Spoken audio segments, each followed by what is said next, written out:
영상 시청 전 좋아요와 구독은 저에게 큰 힘이 됩니다. 윤서아의 하루는 언제나처럼 완벽하게 조율된 오케스트라의 연주처럼 시작되었다. 서울의 부촌 언덕에 자리한 햇살 머문 자리, 유치원의 원장인 그녀에게 흐트러짐이란 허용되지 않는 단어였다. 새벽의 푸른 기운이 가시기 전 눈을 뜬 그녀는 가장 먼저 딸 윤솔의 자는 얼굴을 확인했다.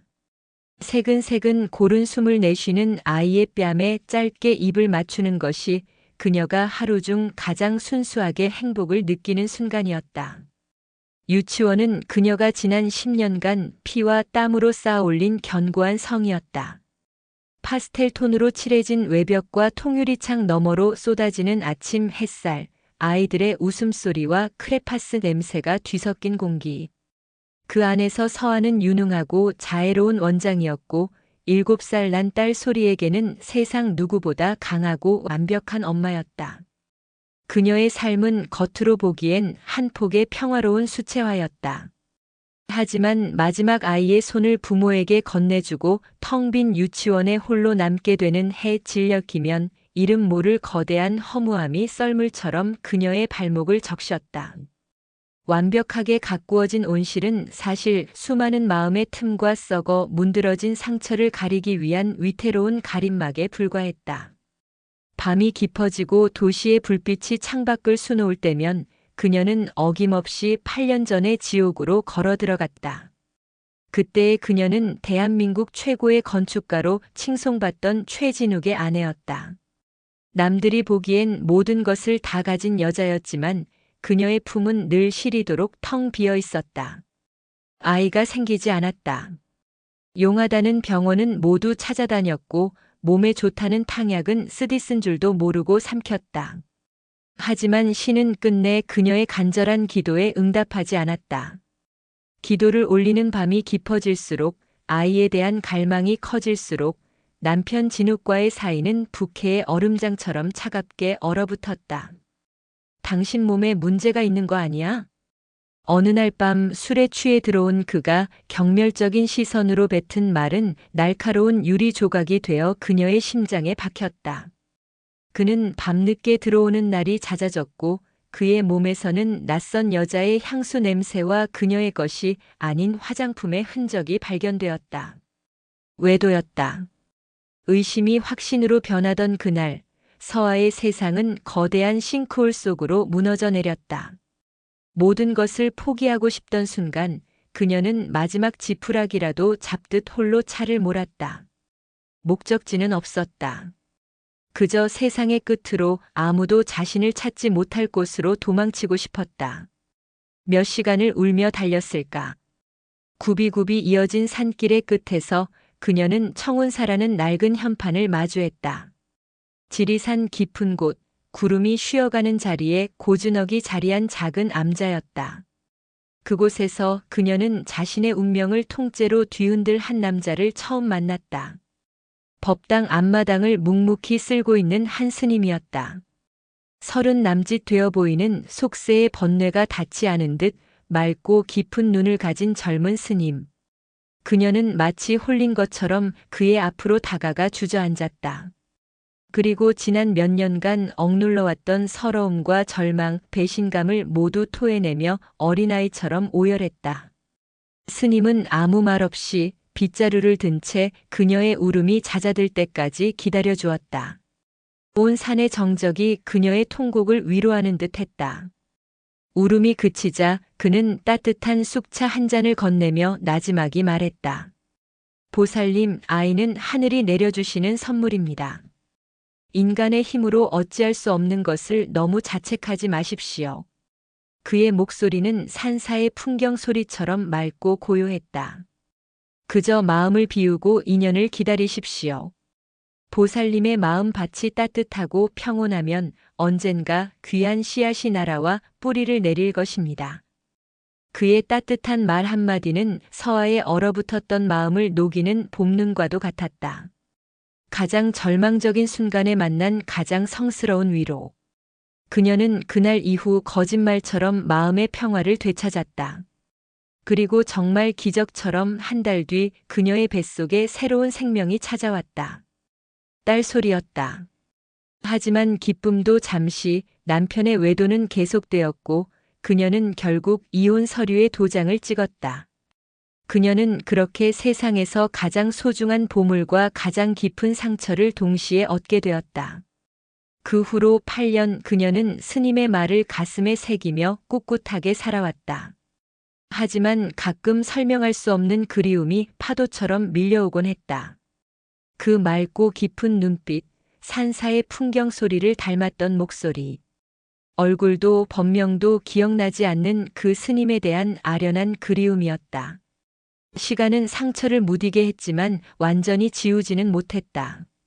서아는 딸 소리를 키우며 자신의 상처를 돌볼 겨를도 없이 앞만 보고 달렸다.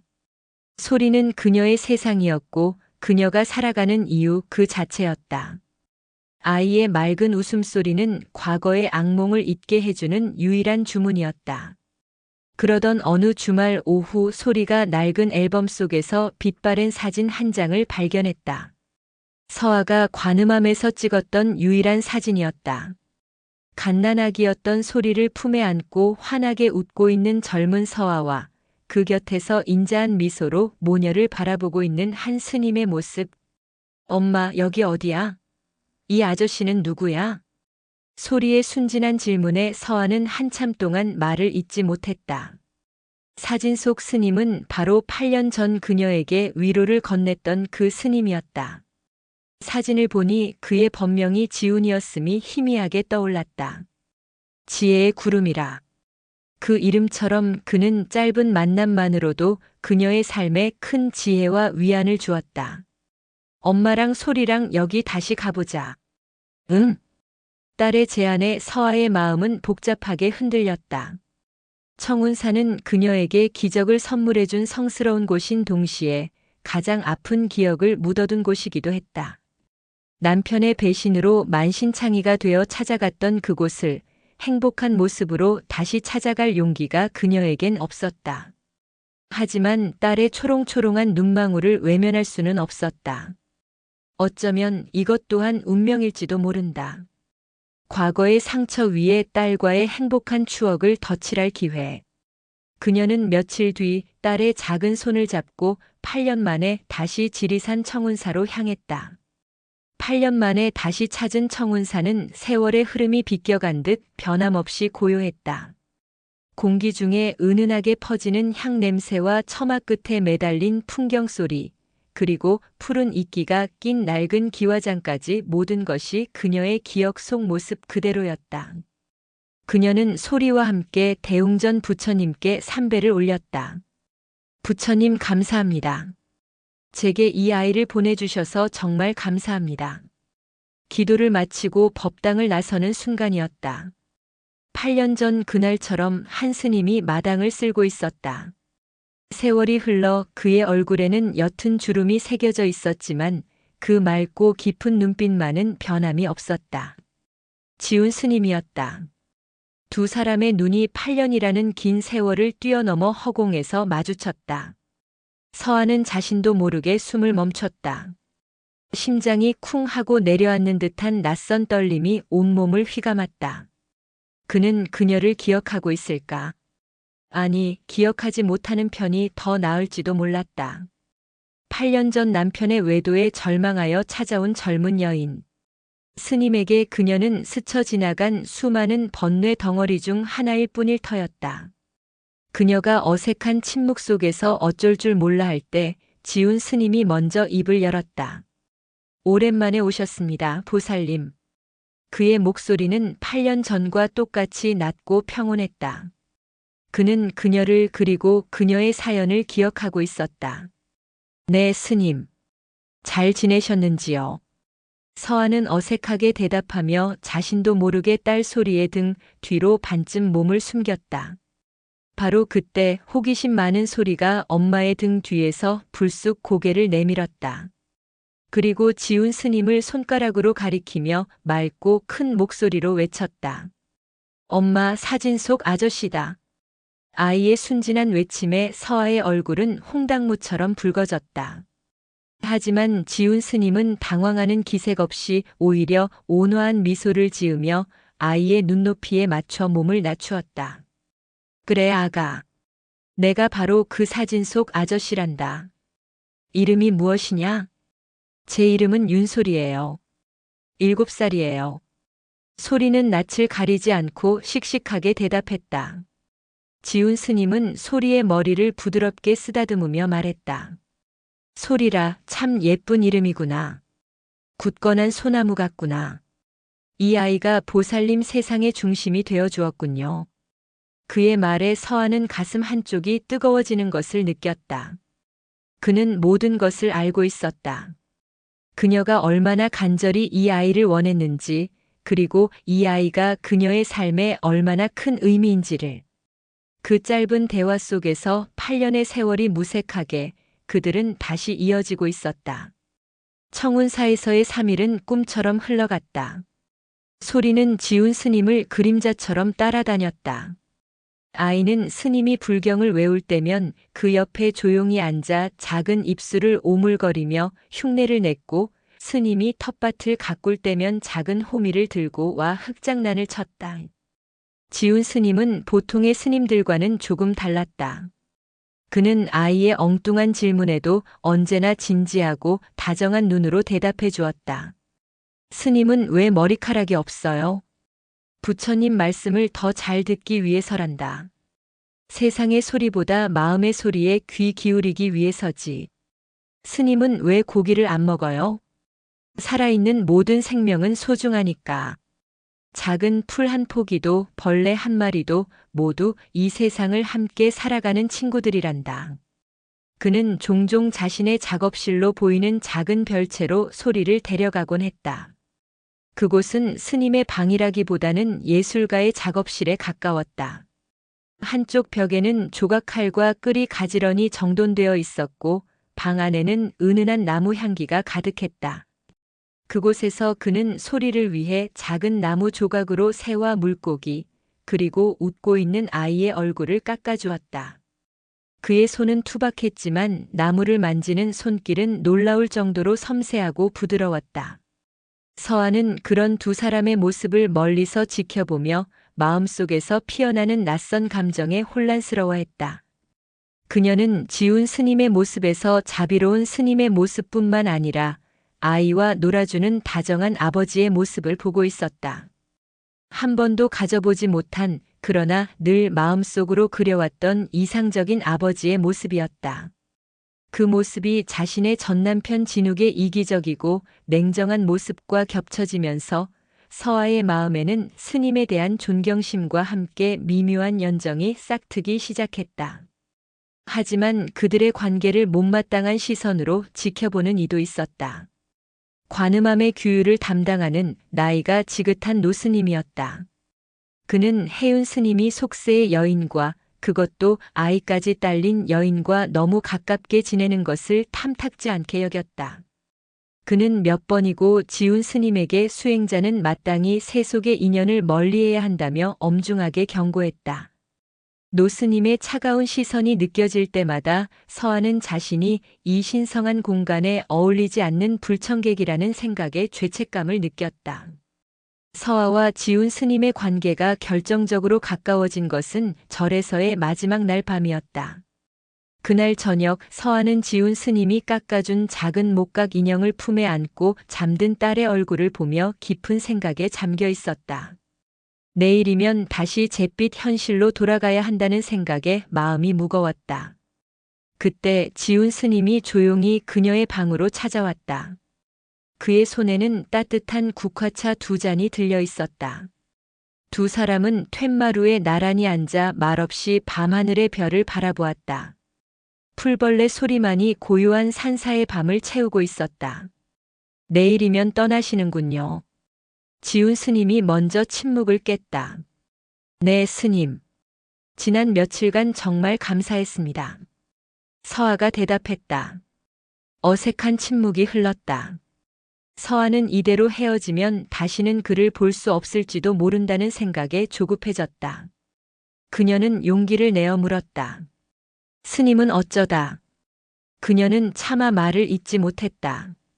스님이 된 연유를 묻는 것은 결례일 수 있었다. 하지만 지훈 스님은 그녀가 무엇을 묻고 싶은지 안다는 듯 희미하게 미소 지었다. 제가 왜 스님이 되었는지 그것이 궁금하신 게지요. 그는 아주 오랜 시간 누구에게도 털어놓지 않았던 자신의 과거 이야기를 처음으로 그녀에게 들려주기 시작했다. 그리고 그 이야기는 서아가 상상했던 것보다 훨씬 더 깊고 아픈 것이었다. 그의 고백이 시작되면서 두 사람 사이에 보이지 않던 벽이 허물어지고 있었다. 저도 보살님처럼 한때는 뜨겁게 무언가를 만들던 사람이었습니다. 지훈 스님은 밤하늘의 별을 바라보며 아주 먼 옛날 이야기를 하듯 입을 열었다. 그의 본명은 강지후. 그는 스님이 되기 전 대한민국 화단에서 가장 촉망받는 젊은 조각가였다. 놀랍게도 그가 졸업한 대학은 서아가 다녔던 미술대학 바로 그녀의 몇 년 선배였다. 두 사람은 같은 교정에서 같은 공기를 마시며 다른 꿈을 꾸었던 것이다. 지훈은 천재였다. 그의 손에서 태어난 조각상들은 마치 살아있는 영혼을 가진 듯 보는 이를 압도하는 힘을 가지고 있었다. 그는 25의 나이에 국내 최고 권위의 미술대전에서 대상을 받으며 화려하게 데뷔했고 젊은 나이에 대학 강단에 서며 모든 이의 부러움을 샀다. 그에게는 사랑하는 약혼녀도 있었다. 재능 있는 바이올리니스트였던 그녀는 지후의 가장 큰 지지자이자 예술적 영감의 원천이었다. 모든 것이 완벽해 보였다. 하지만 그의 마음속에는 언제나 채워지지 않는 깊은 공허함이 있었다. 그는 자신의 재능이 자신의 것이 아니라 하늘이 잠시 빌려준 것이라는 생각에 늘 불안해했다. 완벽한 작품을 만들어야 한다는 강박에 시달렸고 밤낮을 가리지 않고 작업에만 매달렸다. 그는 예술이라는 이름 아래 주변의 모든 것을 희생시켰다. 사랑하는 약혼녀의 외로움마저도. 비극은 그의 첫 개인전을 앞두고 일어났다. 그는 전시회에 내놓을 마지막 대작 구원이라는 이름의 거대한 청동상을 만들기 위해 며칠 밤낮을 작업실에서 세우고 있었다. 약혼녀 유라는 그런 그를 걱정하며 매일같이 음식을 싸들고 작업실을 찾았다. 그날도 그녀는 피곤에 지친 그를 위해 따뜻한 저녁을 준비해 왔다.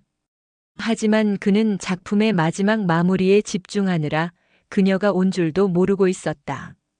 지후 씨, 밥 먹고 해요. 이러다 쓰러지겠어요. 그녀의 걱정 어린 목소리에 그는 오히려 짜증을 냈다. 제발 좀 방해하지 마. 거의 다 됐단 말이야. 그의 날카로운 말에 그녀는 깊은 상처를 받은 얼굴로 돌아섰다. 그것이 그가 본 그녀의 마지막 모습이었다. 그날 밤 과열된 전열기구에서 시작된 작은 불씨가 작업실 전체를 집어삼켰다. 잠에 취해 있던 그는 연기를 마시고 정신을 잃었다. 그가 눈을 떴을 때 그는 병실에 누워 있었다. 그리고 그의 눈앞에 펼쳐진 것은 잿더미가 되어버린 작업실의 사진과 싸늘한 주검이 되어 돌아온 약혼녀의 유품이었다.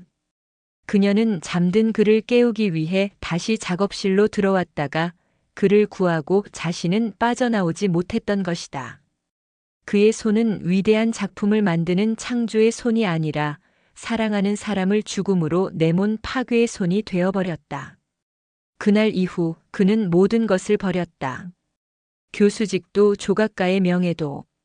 그는 자신의 손이 더 이상 어떤 것도 만들어서는 안 된다고 생각했다.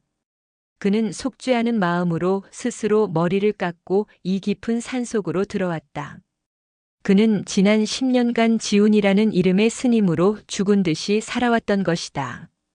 그의 고백이 끝나자 서아는 아무 말도 할 수 없었다. 그녀는 그저 그의 거칠고 투박한 손을 가만히 내려다볼 뿐이었다. 수많은 불상을 깎고 굳은 살이 박인 그 손. 그 손이 한때는 세상을 감동시키는 아름다운 작품들을 만들어냈고 또 한때는 한 여인의 생명을 앗아갔으며 그리고 8년 전 절망에 빠졌던 자신의 어깨를 말없이 토닥여 주었다. 그녀는 그의 손 위로 자신의 손을 조용히 포겠다. 그녀의 따뜻한 체온이 그의 차가운 손등으로 전해졌다. 그것은 단순한 위로가 아니었다. 상처 입은 영혼이 또 다른 상처 입은 영혼을 알아보는 깊은 공감의 교류였다. 바로 그때였다. 지훈 스님, 지금 여기서 뭘 하시는 겁니까? 두 사람의 뒤에서 날카로운 목소리가 들려왔다. 관음함의 규율을 담당하는 노스님이었다. 그는 두 사람이 밤늦게 단둘이 함께 있는 모습을 보고 분노를 참지 못했다. 속세의 여인과 밤늦도록 정을 나누는 것이 수행자가 할 도리입니까? 당장 방으로 돌아가 근신하시오. 그리고 보살님은 내일 아침이 밝는 대로 이 절에서 떠나주셔야겠습니다. 그의 차가운 말은 이제 막 서로의 상처를 확인한 두 사람의 마음에 또 다른 깊은 상처를 내고 있었다. 노스님의 불호령에 서아와 지우는 죄인처럼 고개를 숙였다. 서아는 다음 날 아침 딸 소리의 손을 잡고 도망치듯 청운사를 떠날 채비를 했다. 지훈 스님은 멀리서 그 모습을 그저 묵묵히 지켜볼 뿐이었다. 두 사람은 작별 인사 한마디 제대로 나누지 못했다. 이대로 끝이었다. 하룻밤의 꿈처럼 아련하고 가슴 아픈 인연으로 남게 될 터였다. 하지만 운명은 그들을 쉽게 놓아주지 않았다. 떠나기 전날 밤 소리가 갑자기 고열에 시달리기 시작했다.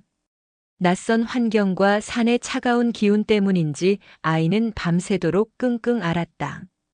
서아는 어쩔 줄을 몰라 하며 젖은 수건으로 아이의 몸을 닦아주는 것 외에는 아무것도 할 수 없었다. 병원으로 가기에는 너무 늦은 밤이었고 산길은 칠흑 같은 어둠에 잠겨 있었다. 아이의 뜨거운 숨소리를 들으며 서아는 절망감에 휩싸였다. 바로 그때 그녀의 방문을 누군가 조용히 두드렸다. 지훈 스님이었다. 그의 손에는 김이 모락모락 나는 약사발이 들려 있었다. 산에서 나는 해열 약초를 다려왔습니다. 아이에게 먹이십시오. 그는 서아의 방으로 들어와 앓고 있는 소리의 이마를 짚어보았다. 그의 손길은 마치 숙련된 의사처럼 침착하고 부드러웠다. 그는 밤새도록 서아와 함께 아이의 곁을 지켰다. 그는 아이에게 약을 먹이고 젖은 옷을 갈아입히고 잠든 아이의 등을 토닥여 주었다. 서아는 그런 그의 모습을 보며 마음속에서 걷잡을 수 없이 피어나는 감정을 더 이상 억누를 수 없었다. 그녀는 그에게서 스승이자 친구이자 그리고 한 남자의 모습을 보고 있었다. 새벽이 되어 소리의 열이 기적처럼 내리고 아이가 평온한 숨을 내쉬며 잠이 들었을 때 두 사람 사이에는 말로 표현할 수 없는 깊은 정적이 흘렀다. 고맙습니다, 스님. 서아가 떨리는 목소리로 말했다. 아닙니다. 제가 해야 할 일을 했을 뿐입니다. 지훈이 대답했다. 그의 눈은 잠든 소리의 얼굴에 고정되어 있었다. 그의 눈빛에는 깊은 연민과 함께 그가 평생을 그리워했던 무언가에 대한 갈망이 담겨 있는 듯 했다. 가족의 온기, 평범한 삶에 대한 그리움. 떠나지 마시오. 그가 아주 낮은 목소리로 마치 혼잣말처럼 속삭였다. 그것은 스님의 목소리가 아니었다. 그것은 10년간 억눌러왔던 강지후라는 한 남자의 절박한 외침이었다. 그는 서아의 얼굴을 향해 떨리는 손을 뻗었다. 그리고 그녀의 젖은 뺨을 아주 조심스럽게 어루만졌다. 10년간 그 어떤 여자에게도 닿아본 적 없는 조각가의 손이었다. 그의 손길이 닿는 순간 서아의 마지막 이성의 끈이 툭 하고 끊어지고 말았다. 그녀는 그의 품에 안겼고 그는 그녀를 거칠게 하지만 애틋하게 끌어안았다. 그날 밤 비오는 산사의 가장 깊고 은밀한 곳에서 두 개의 상처 입은 영혼은 세상의 모든 금기를 넘어 하나의 뜨거운 몸짓으로 뒤엉키고 있었다. 그것은 단순한 욕망의 분출이 아니었다. 서로의 상처를 핥아주고 외로움을 보듬어 안는 처절한 구원의 의식이었다. 폭풍 같은 밤이 지나고 지리산에는 거짓말처럼 고요한 새벽이 찾아왔다. 빗줄기는 멎고 젖은 나뭇잎 사이로 맑고 청아한 새소리가 들려왔다. 하지만 지훈 스님의 작은 방 안의 공기는 그 어느 때보다 무겁고 위태로웠다. 서아와 지우는 밤새 서로의 몸을 탐했지만 단 한숨도 잠을 이루지 못했다. 그들은 서로의 품에 안긴 채 말없이 동이 터오는 창밖만 바라보고 있었다. 짧았던 하룻밤은 그들에게 지울 수 없는 죄의 낙인을 새겨놓았다. 제가 스님의 수행을 망쳤습니다. 서아가 먼저 침묵을 깼다. 그녀의 목소리는 죄책감으로 잠겨 있었다. 아닙니다. 이것은 온전히 나의 업입니다. 지훈이 대답했다. 그는 자리에서 일어나 낡은 승복을 주워 입었다. 그의 굽은 등은 지난 10년의 그 어느 때보다 더 작고 위태로워 보였다. 서아는 더 이상 이 신성한 곳에 머물러서는 안 된다고 생각했다. 그녀는 주섬주섬 옷을 챙겨 입고 잠든 소리가 있는 자신의 방으로 돌아가려 했다. 그녀가 방문을 열고 나서려던 바로 그 순간이었다. 복도 저편에서 이른 새벽 예불을 드리러 가던 노스님과 정면으로 마주치고 말았다. 노스님의 얼굴은 경악과 분노, 그리고 깊은 실망감으로 하얗게 굳어 있었다. 그는 아무 말 없이 두 사람을 번갈아 쳐다보더니 그대로 돌아서서 주지 스님이 있는 곳으로 향했다. 모든 것이 끝이었다. 서아와 지우는 주지 스님의 방으로 불려갔다. 노스님은 분을 사귀지 못하고 저 두 사람이 이 신성한 절을 더럽혔습니다. 당장 저 계집을 내쫓고 저 파괴승의 승복을 벗겨야 합니다. 라며 고함을 쳤다. 주지 스님은 한참 동안 말이 없었다. 그는 그저 죄인처럼 고개를 숙이고 있는 두 사람을 깊고 슬픈 눈으로 바라볼 뿐이었다. 마침내 그가 입을 열었다. 그의 목소리는 지독하게 낮고 차가웠다. 윤서아 보살님, 청운사는 더 이상 보살님께서 머무실 곳이 못 됩니다. 해가 뜨기 전에 아이와 함께 이 산을 떠나 주십시오. 그리고 그는 지훈을 향해 돌아섰다. 지훈 스님은 나를 따라오시오. 스님께서는 부처님 앞에 그리고 자기 자신 앞에 아주 오랜 시간 동안 참회를 해야 할 것입니다. 서아는 아무런 변명도 하지 못했다. 그녀는 딸 소리를 깨워 도망치듯 짐을 쌌다. 그녀가 암자를 떠나기 직전 지훈 스님이 그녀의 앞을 막아섰다. 그의 손에는 지난 며칠간 그가 깎아 만들었던 작은 나무 목각 인형이 들려 있었다. 그것은 딸 소리와 엄마인 서아가 서로를 꼭 껴안고 있는 모습이었다. 이것이라도 가져가십시오. 그의 눈에는 뜨거운 눈물이 고여 있었다. 두 사람은 그것을 마지막으로 다시는 서로를 보지 못할 사람처럼 그렇게 헤어졌다. 서아는 울부짖는 딸을 차에 태우고 미친 듯이 산길을 내려왔다. 그녀의 마지막 사랑은 그렇게 하룻밤의 꿈처럼 죄와 상처만을 남긴 채 끝나버린 것이다. 청운사를 떠나온 윤서아의 삶은 다시 잿빛으로 돌아왔다. 평창동의 예쁜 햇살 머문 자리 유치원은 더 이상 그녀에게 위안이 되지 못했다. 아이들의 맑은 웃음소리마저 지리산의 풍경 소리처럼 아득하게만 들려왔다. 그녀의 마음은 온통 죄와 상처로 얼룩진 그 마지막 밤에 묶여 있었다. 밤마다 지훈 스님의 슬픈 눈빛과 그가 건네주었던 작은 목각 인형을 떠올리며 잠을 이루지 못했다. 딸 소리 역시 그날 이후 말을 잃었다. 아이는 매일 밤 스님 아저씨 보고 싶어라며 울었고 유치원에서도 친구들과 어울리지 못한 채 창밖만 멍하니 바라보는 날이 많아졌다. 서아는 딸의 아픈 모습을 보며 가슴이 미어지는 것 같았다. 자신의 어리석은 선택이 가장 사랑하는 딸에게까지 깊은 상처를 남긴 것이다. 한 달이라는 시간이 1년처럼 길게 흘러갔다. 그러던 어느 날 오후 유치원 마당에서 아이들과 함께 모래놀이를 하고 있던 서아는 자신의 눈을 의심할 수밖에 없는 광경과 마주했다. 유치원 철문 앞에 낯익은 한 남자가 어색한 표정으로 서 있었던 것이다. 잿빛 승복 대신 낡고 헐렁한 평상복을 입은 남자. 지훈 스님, 아니 강지후였다. 그는 10년간 길렀던 머리카락을 짧게 자른 모습이었다. 어색하게 자란 머리카락과 햇볕에 그을린 얼굴은 그가 더 이상 스님이 아님을 말해주고 있었다. 스님 아니, 지우 씨 어떻게? 서아는 떨리는 목소리로 물었다. 그는 씁쓸한 미소를 지으며 대답했다. 저는 더 이상 스님이 아닙니다. 그날 이후 저는 스스로 승복을 벗고 절을 떠나왔습니다. 그는 지난 한 달간 속세에 적응하기 위해 닥치는 대로 막노동을 하며 살아왔다고 했다. 하지만 10년간 세상과 등을 진 채 살아온 그에게 현실의 벽은 너무나도 높고 차가웠다. 갈 곳이 없습니다. 그의 나지막한 한마디는 그가 겪었을 고통의 무게를 고스란히 담고 있었다. 바로 그때 그를 발견한 딸 소리가 스님 아저씨 하고 외치며 달려와 그의 품에 안겼다. 지후는 아이를 꽉 끌어안으며 아주 오랜 시간 눈을 감고 있었다. 그의 어깨가 미세하게 떨리고 있었다. 서아는 그 모습을 보며 더 이상 망설일 수 없었다. 그녀는 그의 곁으로 다가가 떨리는 목소리로 말했다. 저희 집으로 가요. 소리와 내가 있잖아요. 그녀는 자신의 죄를 그리고 그의 죄를 함께 짊어지기로 결심한 것이다. 파겟슨과 이혼녀. 세상이 손가락질할 위태로운 관계였지만 그녀는 더 이상 세상의 시선이 두렵지 않았다.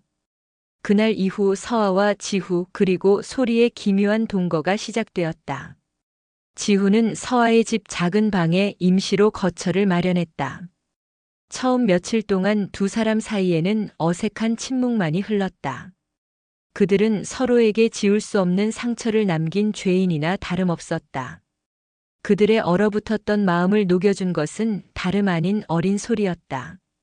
아이는 지우를 아빠라고 부르지는 않았지만 친아빠 이상으로 따랐다. 그녀는 매일 아침 지우의 방문을 두드려 그를 깨웠고 유치원에서 있었던 일들을 제잘제잘 들려주었다. 지후 역시 아이의 순수한 마음 앞에서 조금씩 과거의 그림자에서 벗어나기 시작했다. 그는 더 이상 무기력하게 앉아만 있지 않았다. 그는 서아의 집안일을 돕기 시작했다. 서툰 솜씨로 청소를 하고 밥을 지었다. 그리고 그는 10년간 손에서 놓았던 조각칼을 다시 잡기 시작했다. 그는 유치원 마당의 죽은 나무를 이용하여 아이들을 위한 멋진 나무 놀이터를 만들어 주었다. 미끄럼틀과 그네 그리고 아이들이 좋아하는 동물 모양의 조각상들. 그의 손끝에서 잊혔던 생명들이 다시 태어나고 있었다. 그의 작품은 유치원 학부모들 사이에서 금세 입소문이 났다. 사람들은 그의 뛰어난 재능에 감탄했고 몇몇은 그에게 개인적으로 작품을 의뢰하기도 했다. 그는 작은 작업실을 얻어 다시 조각가 강지후로서의 삶을 시작했다. 하지만 그들의 위태로운 행복을 세상은 가만히 내버려 두지 않았다. 서아의 전남편 최진욱이 그들의 소문을 듣고 유치원으로 쳐들어온 것이다. 윤서아, 이게 무슨 짓이야? 최진욱은 유치원 문을 거칠게 열고 들어와 고함을 쳤다. 마당에서 아이들과 함께 나무 조각을 다듬고 있던 지우를 발견한 그의 얼굴은 분노로 일그러졌다. 그는 지우에게 달려가 멱살을 잡았다. 내 놈이 뭔데 내 딸 아빠 행세를 해. 진욱은 서아에게 당장 저놈을 내쫓지 않으면 소리의 양육권을 빼앗아오겠다며 협박했다. 그는 전직 스님과 동거하는 부도덕한 엄마라는 꼬리표를 붙여 그녀를 사회적으로 매장시킬 작정이었다. 진욱의 협박은 서아를 다시 한번 절망의 문턱으로 내몰았다. 그녀에게 소리는 세상 전부였다. 딸을 빼앗길지도 모른다는 공포는 그 어떤 시련보다 더 끔찍했다. 그녀는 지우에게 잠시만이라도 집을 떠나 있어 달라고 부탁해야 할지 며칠 밤낮을 고민했다. 그녀의 고통을 지우가 모를 리 없었다. 그는 더 이상 과거처럼 침묵하거나 도망치지 않았다. 그는 서아의 손을 잡고 말했다. 서아 씨, 이건 더 이상 당신 혼자만의 싸움이 아니오. 나 또한 소리의 가족이요. 내가 당신과 소리를 지키겠소.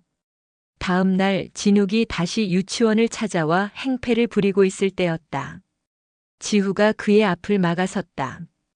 최진욱 씨, 당신에게는 더 이상 소리를 아프게 할 자격이 없습니다. 뭐? 자격? 내 놈이 뭔데 자격을 따져. 나는 소리 친아빠야. 진욱이 소리치자 지우는 아주 차분하고 단호한 목소리로 대답했다. 핏줄만이 아버지는 아닐 겁니다. 지난 8년간 아이가 아플 때, 아이가 울 때 당신은 어디에 있었습니까? 아이의 곁을 지키고 아이의 눈물을 닦아주고 아이와 함께 웃어주는 사람이야말로 진짜 아버지가 아니겠습니까? 바로 그때 모든 것을 지켜보고 있던 소리가 지우의 곁으로 달려와 그의 다리를 꽉 껴안았다. 그리고 진욱을 향해 맑고 또렷한 목소리로 외쳤다. 아저씨는 내 아빠 아니에요. 이 사람이 내 아빠예요. 아이의 순수한 외침은 그 어떤 변호사의 변론보다 더 강력한 힘을 가지고 있었다.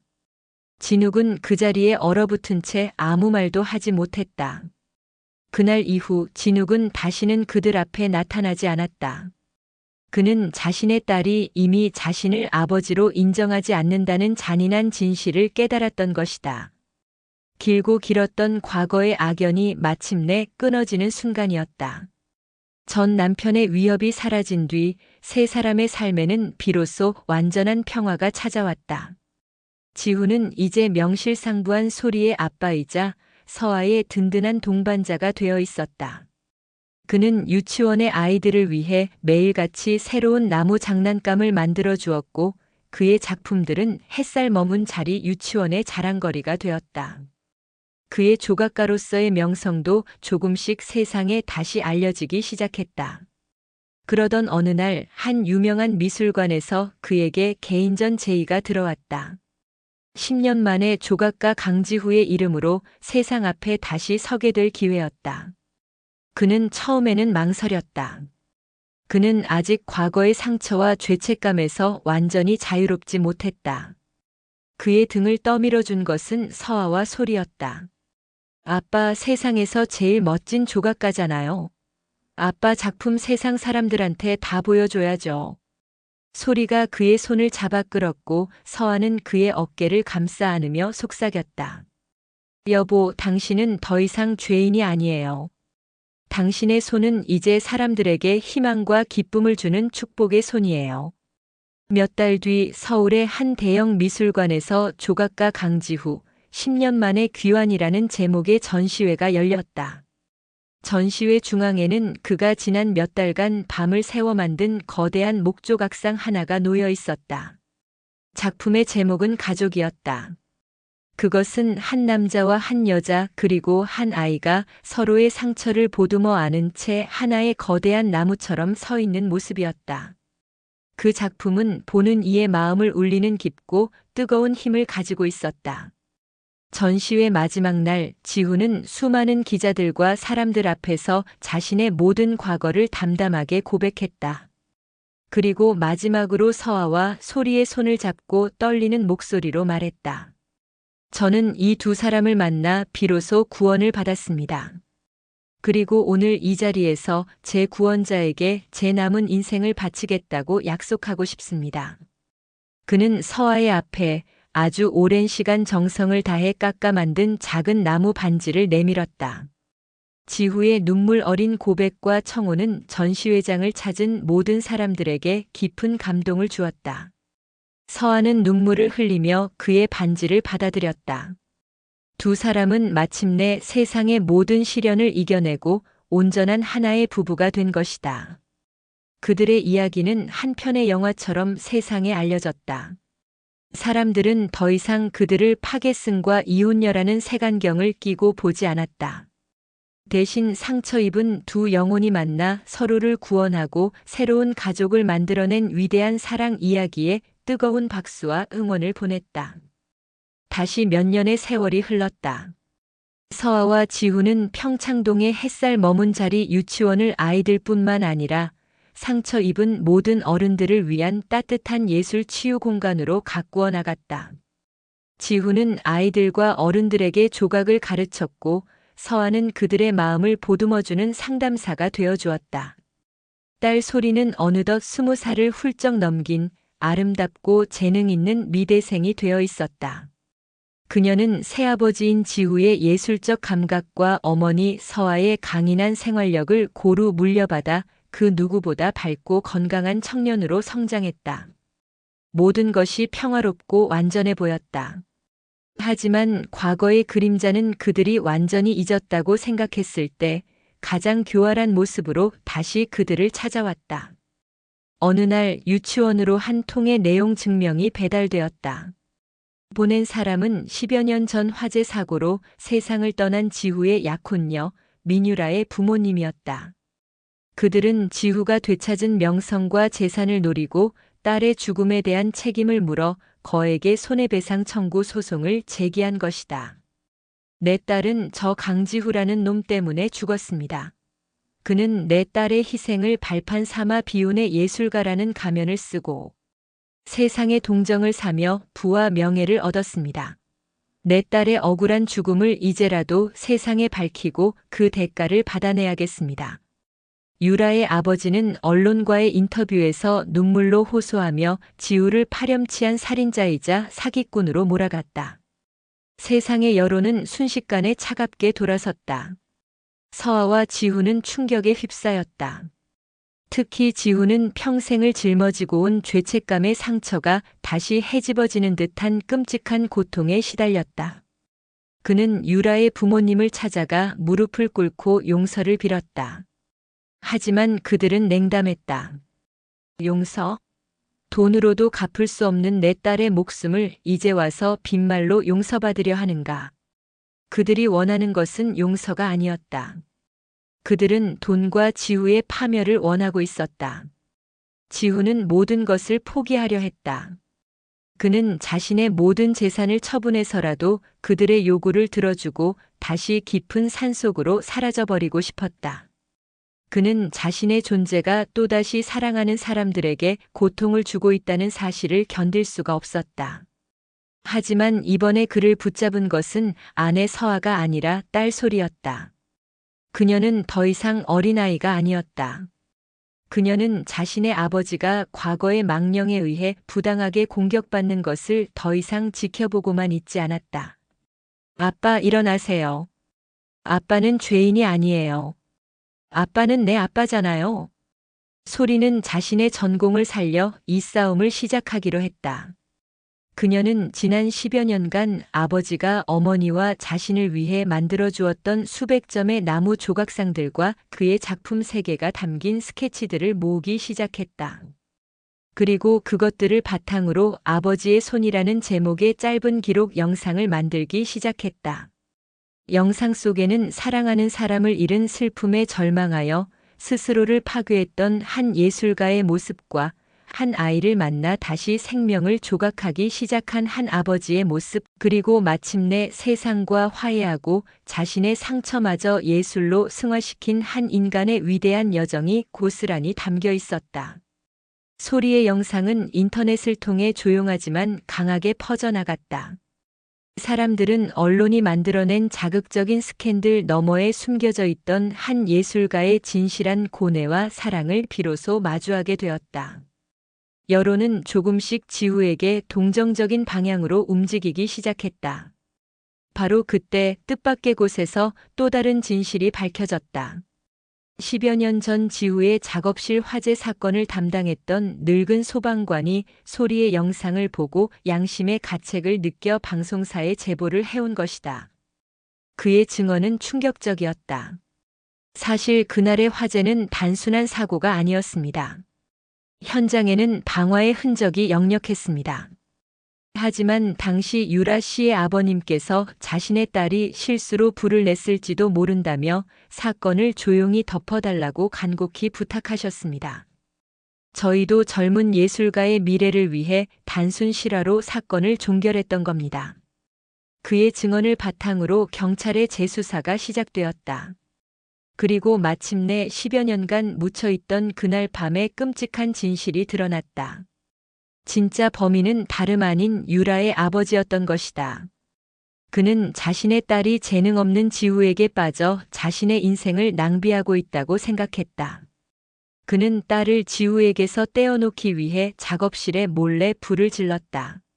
하지만 그의 어리석은 방화는 자신의 딸마저 죽음으로 몰고 간 끔찍한 비극을 낳고야 말았던 것이다. 모든 진실이 밝혀지자 유라의 아버지는 모든 것을 잃었다. 그는 딸을 죽인 비정한 아버지이자 은인의 등 뒤에 칼을 꽂은 파렴치한 인간으로 낙인 찍혔다. 그는 결국 자신의 죄를 인정하고 법의 심판을 받게 되었다. 지후는 자신을 나락으로 떨어뜨렸던 그를 미워하지 않았다. 오히려 딸을 잃은 아버지의 뒤틀린 슬픔에 깊은 연민을 느꼈다. 그는 재판정에서 유라의 아버지를 위해 탄원서를 제출했다.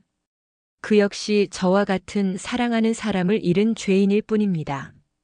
부디 법이 허용하는 최대한의 관용을 베풀어 주시길 바랍니다. 그의 위대한 용서는 대한민국 전체에 큰 감동을 주었다. 그는 자신의 가장 큰 상처와 정면으로 마주하고 그것을 용서함으로써 비로소 과거의 모든 굴레에서 벗어나 완전한 자유를 얻게 된 것이다. 모든 폭풍우가 지나가고 서아와 지후 그리고 소리의 삶에는 다시 평화가 찾아왔다. 하지만 이전과는 다른 그 어떤 시련에도 흔들리지 않는 단단하고 깊은 평화였다. 지후는 더 이상 과거의 죄책감에 시달리지 않았다. 그는 자신의 손이 파괴의 손이 아니라 생명을 창조하고 사람들에게 희망을 주는 손임을 온전히 믿게 되었다. 그는 서아와 함께 햇살 머문 자리를 예술을 통해 상처 입은 아이들의 마음을 치유하는 대한민국 최고의 대안학교로 키워나갔다. 소리는 아버지와 어머니의 모든 것을 물려받아 사람의 마음을 움직이는 위대한 예술가이자 따뜻한 마음을 가진 교육자로 성장했다. 그녀는 훗날 아버지의 뒤를 이어 햇살 머문 자리 학교의 2대 원장이 되었다.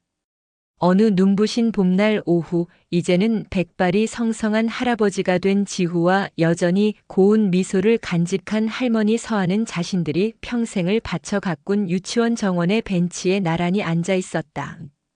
정원에서는 그들의 딸 소리, 그리고 그녀의 품에 안긴 어린 손주가 아이들과 함께 어울려 웃음꽃을 피우고 있었다. 지후는 자신의 곁에 앉은 아내의 주름진 손을 자신의 투박한 손으로 따뜻하게 감싸주었다. 8년 전 지리산의 작은 암자에서 시작되었던 기묘한 인연. 그 인연이 이토록 눈부신 햇살 가득한 정원을 만들어낼 줄이야. 그는 아내의 어깨에 조용히 머리를 기댔다. 그의 얼굴에는 삶의 모든 것을 이루고 모든 것을 사랑한 자만이 가질 수 있는 깊고 온화한 미소가 가득했다. 가장 깊은 어둠 속에서도 서로를 포기하지 않았기에 그들의 삶은 비로소 완전해졌다.